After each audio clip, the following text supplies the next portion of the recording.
Hi, welcome back. Another important session, conditional false value. How false functionality will work in Excel, we're going to see with one quick example. If you're not a subscriber, please subscribe my channel, Rise Your Skills. Let's play with the data now. Okay.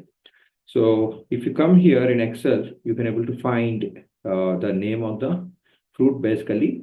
So rate per kg is this one. So in this, I would like to find which is less than 1,500 euros or dollars, whatever the currency you would like to take, or else rupees. Okay. So if I put it here, how would I get false here? See, if the amount is greater than 1,500, okay, you can able to say greater than or equal to, that is also fine.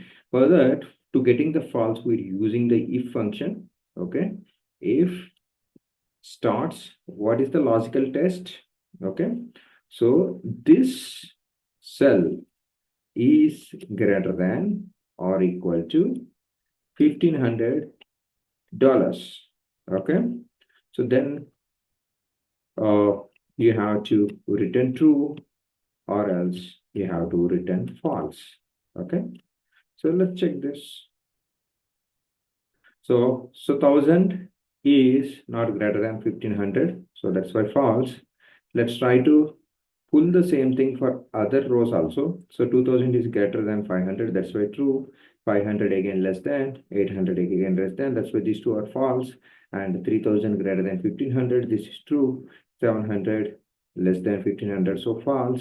2500 is true. This is how you can able to calculate a logical or else conditional check of false in Excel.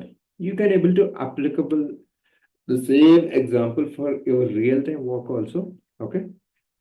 So it has always a sense. Use if most of the times on bigger, huge chunk data if we'd like to compare two columns or more than two or three columns. Okay. That examples we're going to see in future for multiple columns. Thank you so much. Wishing all the best. Have a great day. Don't forget to like this video.